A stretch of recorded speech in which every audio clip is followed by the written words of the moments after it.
Now, this one's about driving. The norm is for us blokes to think we're all great drivers and scoff at all the idiots on the road.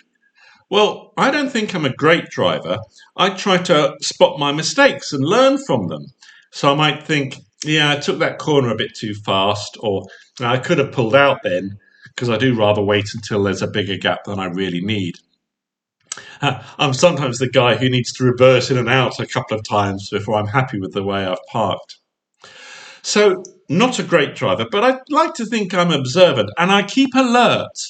Someone once told me that many drivers fall into a light trance as they motor along, but that's unforgivable. You're in charge of a ton of fast moving metal. You can't go all daydreamy. But you see them, don't you? The ones who cruise along at 60 miles an hour in the middle lane, not overtaking anything, quite oblivious that they're causing a blockage. When you do manage to get past them, a quick glance confirms it. They've got a wistful half smile, not even considering that they should pull into the slow lane.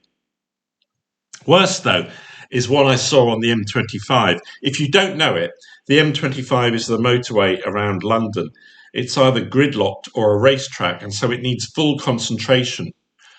I got past one car cruising along in the third lane at 60, and a glance showed the driver was using one hand to hold some papers over the steering wheel, while the other hand held her phone to her ear. She was having a business meeting between junctions 9 and 8. People do this. So, first couple of points, stay fully alert while you're driving and keep in the slow lane unless you are actually overtaking a slower vehicle. And before you overtake, consider whether it's worth doing.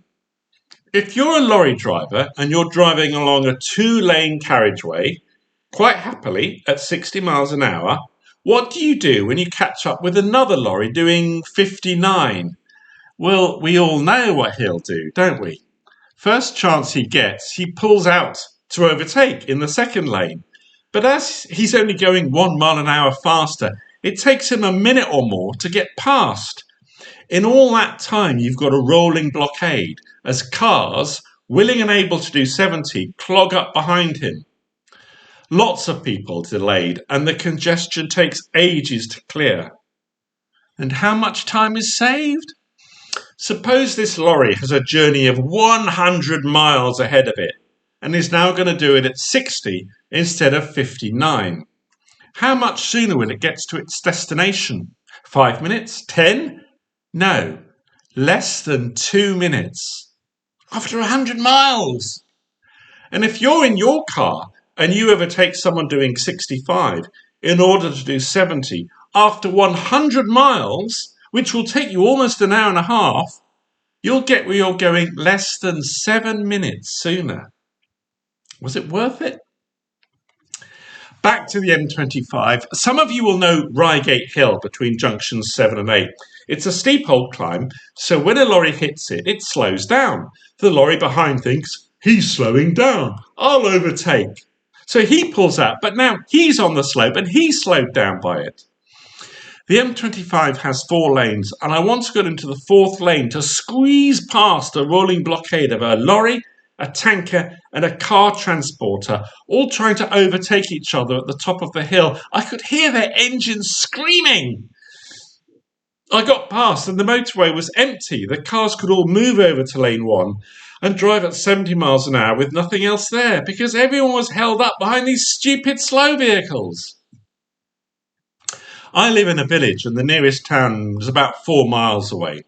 The road to it has a 50 mile an hour limit, but many times I've been going along it at 50 and some idiot comes screaming past me. Then, when I get to Canterbury, all he's done is get in front of me at the traffic lights instead of being behind me. If I turn off or park, his overtaking has made exactly 0 difference, except for the energy and brake lining wasted, and the small chance of him coming a cropper by overtaking me at way over the limit. I'll never endorse driving over the speed limit, and if you'd seen the consequences of a crash on someone close to you, nor would you. So, There's no point in overtaking unless you are going to go significantly faster than the vehicle you are passing and for a considerable distance. So don't drive too fast, but don't go needlessly slow either. For instance, once the lights go green, you can move off right away. Not if someone's still crossing the road, say, but if it's all clear, you can go as soon as it's green and immediately accelerate up to the local speed limit.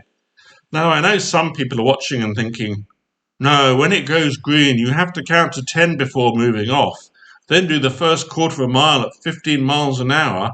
But you don't, really. Anyway, please click thumbs up, subscribe, and share. Stay safe.